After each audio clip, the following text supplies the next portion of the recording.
On April 14th, Beijing hosted a half marathon in which He Jie, China's national marathon record holder, won the men's title.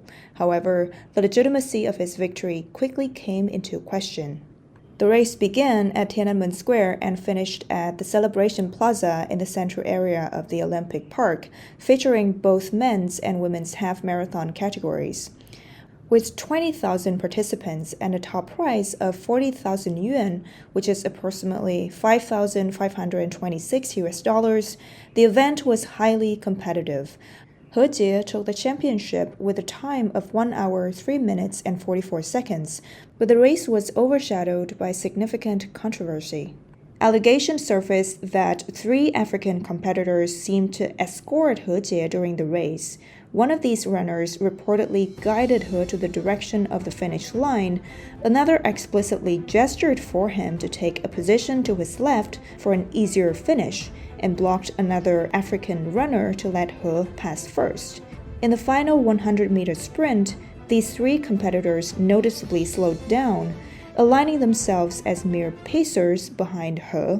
Ultimately, each finished just 1 second behind He, securing the second, third, and fourth places with a time of 1 hour, 3 minutes, and 45 seconds each. Following the race, participants on social media analyzed the pacing of the 4 runners, noting that the 3 African competitors were clearly holding back, showing no intention of winning. They suggested that He Jie, being among them, would have been aware of this special treatment, indicating that the race may have been prearranged.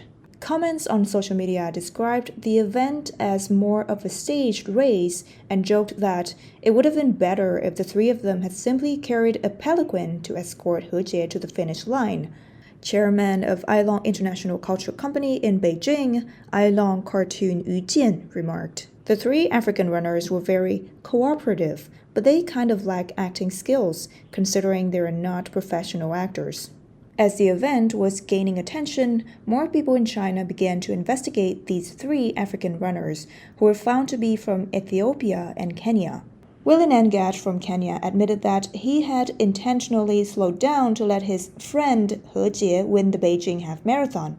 However, Nangat later changed his statement, claiming he was He Jie's pacer. Yet, observers noted that his race bib did not label him as an official pacer. Others commented and said sports competitions in China have turned into financial transactions. Hundreds of city marathons across China have become a means for some African athletes to change their lives and family economic status. They earn prize money through competitive performance, and high-level athletes also receive appearance fees through endorsement and gear provided by sports brands. Industry insiders have noted that if a marathon event in China seeks accreditation as an international label race, the organization investment will significantly increase. Budgets for inviting special guests often exceed 1 million yuan for gold label events and 800,000 yuan for silver. In summary, Chinese marathon event organizers and sports equipment brands frequently seek out international athletes, generally through Chinese agents with the right resources and connections, known in the industry as the buyers of African talent. The issue of fraud isn't confined to marathons but is prevalent across various sports in China. Recently, there have been high-profile cases of gender fraud involving Chinese track athletes Liao Mengxue and Tong Cenghuan, who competed as males in women's track events. Their physical appearance during celebrations and races, along with their interviews, has raised suspicions about their gender. Photos and videos have raised doubts regarding the gender of 2 athletes competing in women's events, based on their physical appearance and mannerisms compared to other female competitors.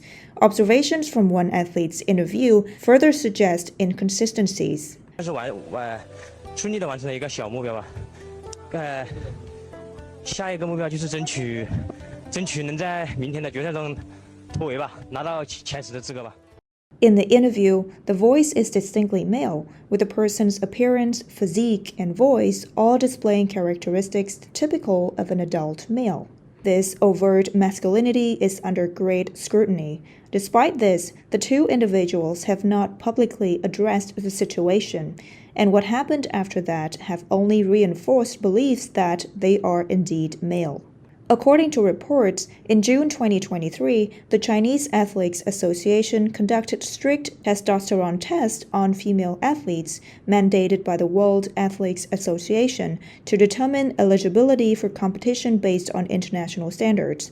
Following these tests, Liao Mengxue and Tong Cenghuan disappeared from all competitions and were also removed from the 4-meter event rankings by World Athletics. This news further raises suspicions of a possible gender fraud at the time. This is not the first occurrence of fraud in Chinese athletics.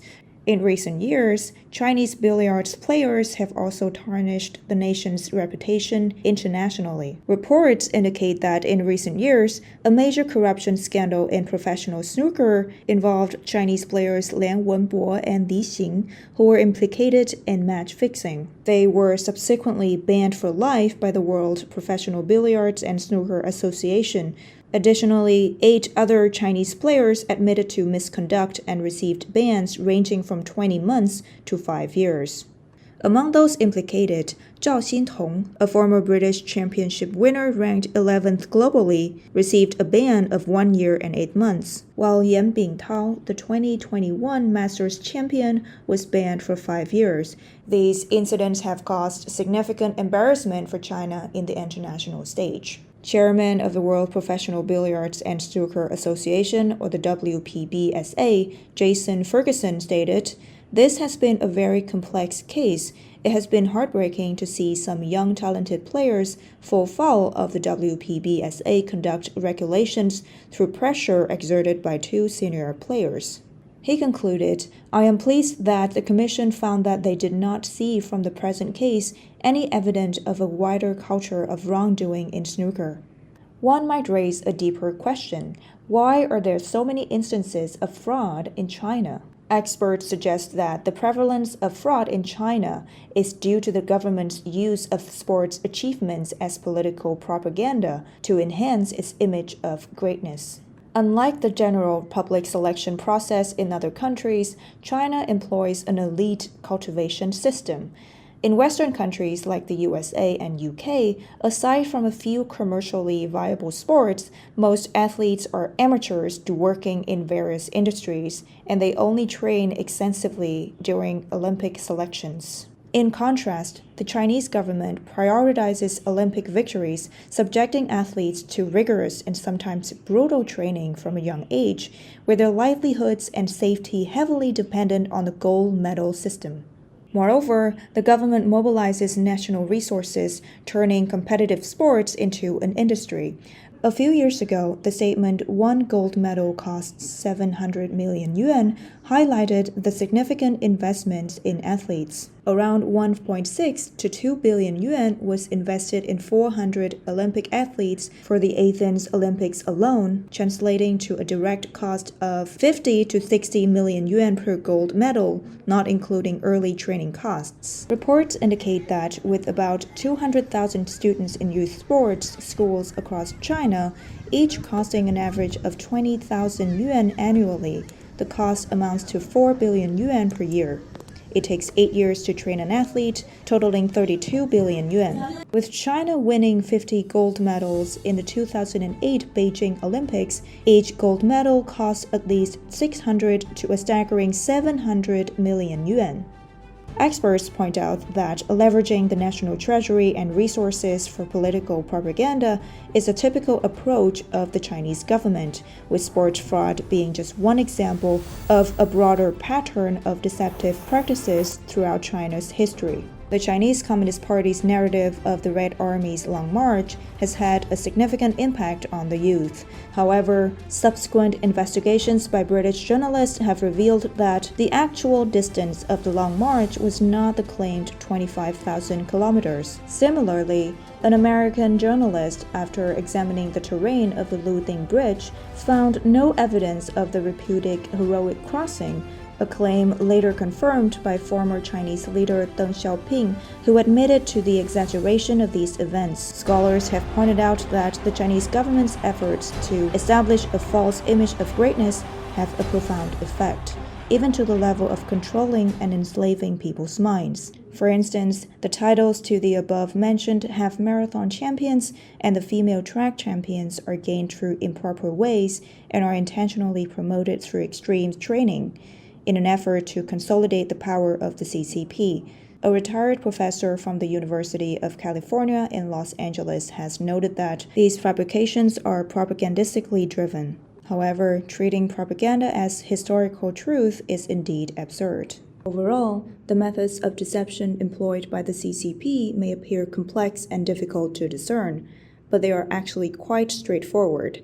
Critics have pointed out that the CCP's deception involves portraying negative aspects positively or creating a favorable image to win public support, while also discrediting and smearing the facts to distort truths. Observers have bluntly stated that whether it's a small marathon or the fabricated Long March of the Red Army, all stem from the meticulous planning by the CCP. In China, assessing truthful information is challenging because every piece of news might be a product of the CCP's political propaganda.